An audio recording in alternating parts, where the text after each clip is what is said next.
On TikTok once, someone commented on my content and said, "Isn't it funny when older people jump on a trend, but they don't really understand what it's about?" And it's true, I didn't actually understand what it was about. Sometimes social media can feel like a real mystery to those of us who are older. But the important thing to remember is that most people are on social media for the same reasons. We're all essentially the same.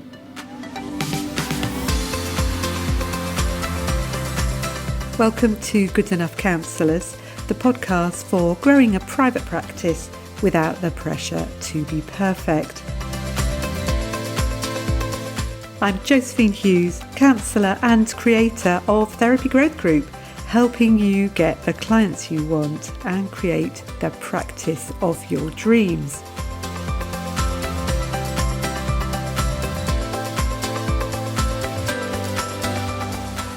Welcome to today's episode, where I'm going to be answering a question that does come up every now and then. And it's this: I'm mainly followed on social media by other therapists. So what can I do to try and reach clients? For many of you, you might come on to my Follow Friday post in Good Enough Counsellors, in the Facebook group, where you follow other people and they follow you back. But of course that creates this sort of bubble where it's all therapists who are following each other. And some people would even go so far as to say you shouldn't do that. I'm going to explain why I don't think that's the case. But I can imagine that it is a question that you've got. If I'm mainly being followed by therapists, how does that work? How am I ever going to get any clients? So what I'm going to do in the next few social media episodes, which come out once a month, is I'm going to talk about this particular issue. How can I get more people who are the general public and not therapists to follow me so that I can actually reach them? But first off, what I'd really like to say is if you are being followed by therapists, that's okay. You're not the only person to whom this has happened. And also, actually, therapists can be a great source of referrals for you. So if you're putting out content that other therapists like, they may well refer people to you. So try not to beat yourself up too much about it. And just follow some of these ideas that I'm going to share with you to help you reach more people who might be directly looking for therapy. And let's face it, therapists actually do enjoy following other therapists because they're quite reflective. You might be talking about issues that they really think about as well. Your posts will attract them. And it's really helpful to remember that doesn't mean that there's anything wrong with your content. It's just that those are the people you know and they like your content. So it might just be reflective of what you're putting out there. And you can make little tweaks to make it a bit simpler. And you might want to make little tweaks just to make it easier for yourself to reach out to clients. But let's think for a moment about why it is that you may be attracting therapists. And I think sometimes it's to do with visibility and our fear about visibility. And this is such a big subject. I will come back to it and I'll dedicate a whole episode to the subject of visibility. But I think we can be quite scared about social media. We can be quite scared about self-disclosure. And so we tend to be quite professional when we're appearing on social media. We might use professional words, for example. We don't want to be judged or misunderstood. So we might hide a little bit behind our sort of professional persona. We're quite cautious about boundaries.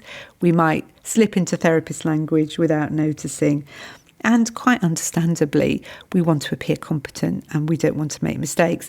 And all of these things might actually cause us to subconsciously erect a bit of a barrier between ourselves and our clients when we're on social media. And actually what we want to do is we want to open up a relationship with the general public, with potential clients on social media. And so it's really about trying to see where those barriers might be. And that's part of what I'm going to talk about today. If you think about it, when we're a qualified therapist, we've been in the profession for a number of years. We've done the education, we've done the reading, we've communicated with our peers and colleagues, we've been in supervision, we've learned how to use the language of therapy. And that tends to be possibly quite academic and professional. Whereas if we really want to be working with clients, we need to think about the language that they use. So we might talk about something like attachment wounds, for example, but the general public might be better off if you were to say something like, you may panic when someone pulls away from you. So it's thinking about your language, and I will come back to this next month in the social media episode, because what clients actually follow therapists for is they want to feel that you understand them. And that language can be a bit of a barrier. They're not looking for theory. They're looking for something that really resonates with their experience. And they follow you when you say something that actually names their experience. So if you're producing content where they read it and they just think, yeah, that's how I feel, that's how I think, you're much more likely to appeal to them than when you're using some of the concepts that we might talk about, which is our shorthand. If we were to talk about attachment theory to each other, we know what we're talking about, but obviously they haven't had the benefit of that education reading that you've had. So it's really thinking about, how can I communicate in a way that really touches them? And that's not about theory.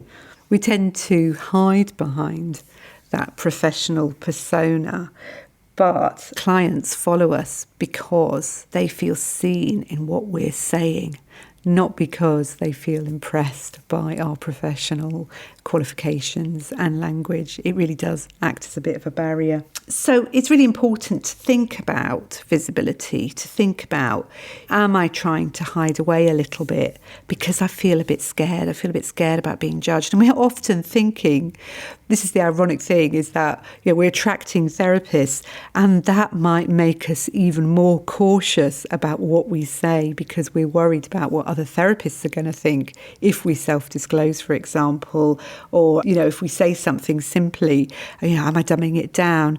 We're worried about what other therapists might think. But of course, that isn't really thinking about what our clients need to hear from us.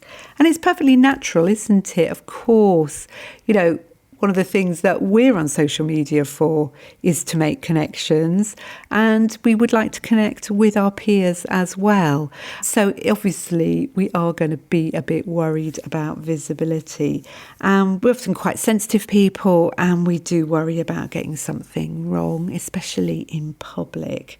But that does tend to push us towards sort of safer, therapist relatable content, but not really client relatable content. So really, what I'd really love you to think about is there's nothing actually wrong with your content. It's just that you maybe haven't shaped it for clients yet.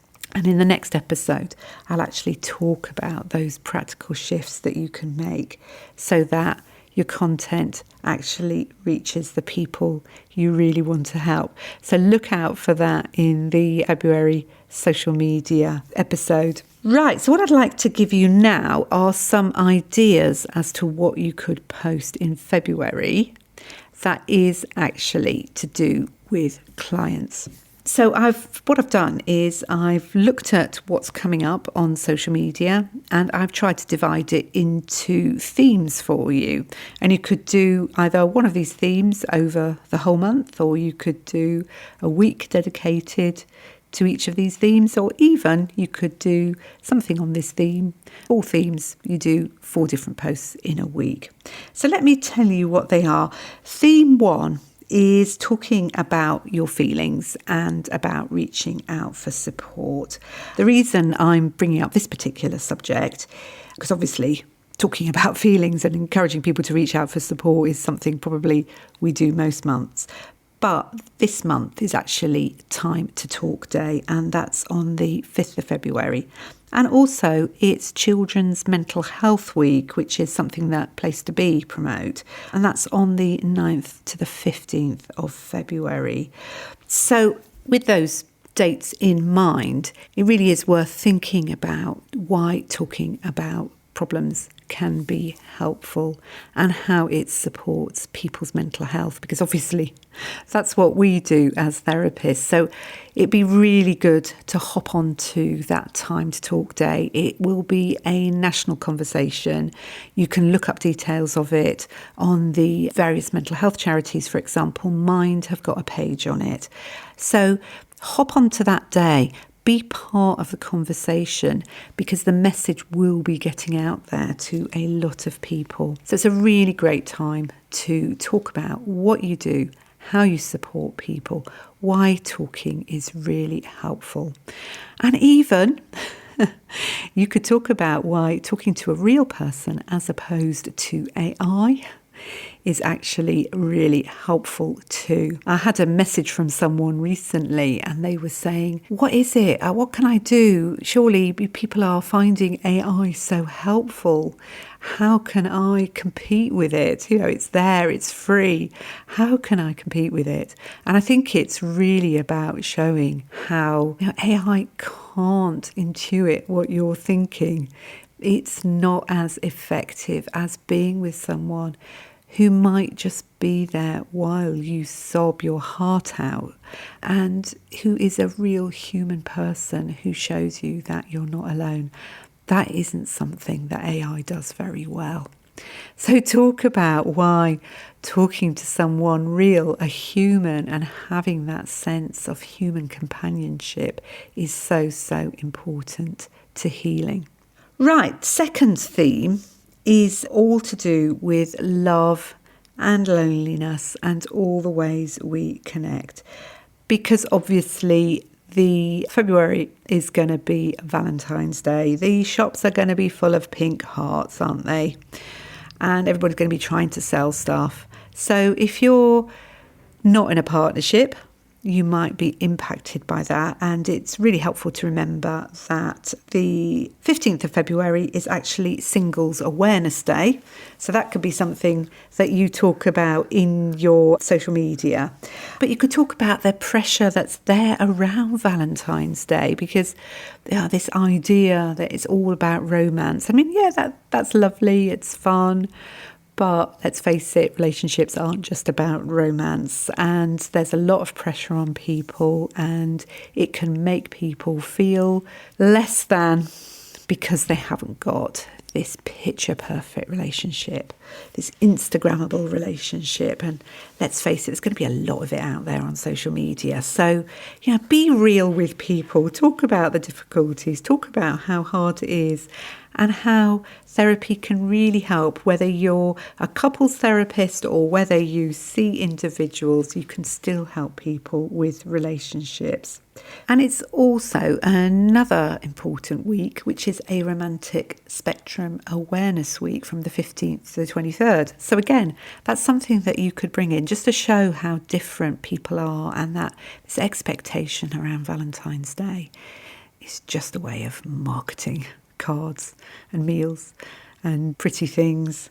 Righto, so that's all about love, loneliness, and all the ways we connect. The next thing that I'd like you to think about is identity, inclusion, and feeling safe, because it's actually LGBTQ History Month throughout the whole of February, obviously. And also Stand Up to Bullying Day is another day to do with inclusion, and that's on the 27th of February. The way I think you could use it is how feeling safe and understood is at the heart of therapy, and especially if you're somebody who does work with people who've been involved in abusive relationships. Talking about bullying is really important. Also, I mean, it goes across the board, doesn't it? You could talk about workplace bullying, you could talk about school place bullying. There's lots of ways that bullying actually comes up. But how that shapes someone's emotions, how that impacts them in the long term. It's a subject that I think is really rich for you to think about, especially if you know what your niche is. You could really make this a very useful and important topic to talk about around Stand Up to Bullying Day. And then my final theme of 4 is nourishing your wellbeing. We've got Boost Your Self-Esteem month, again, the whole of the month. And it's also Eating Disorders Awareness Week from the 23rd of February to the 1st of March. So there's a lot there that you could talk about, ways to boost your self-esteem, what self-esteem is all about, why we might have low self-esteem, how that self-esteem might impact us with eating disorders. If you don't work with eating disorders, you could still signpost people to information about eating disorders. You could hop onto the back of any other discussion that's going on during that week. It can be something that simply you just share if you find something good. But often if you are joining in, this is where in my introduction I talked about trends. There will be things that are trending during Eating Disorders Awareness Week, and you could say use a hashtag that's trending that week to help you be part of the conversation as well. And a little reminder that when you are talking about these different themes, try and use the language that your clients would use. Try to talk about it in a way that they would talk about it. Because if you want to expand your page beyond therapists, you need to start using the language of your clients. So just to summarise those 4 themes, which of course you could use for blogs or videos as well. The first theme was talking about feelings and reaching out for support. The second theme was all around love and loneliness and the ways we connect.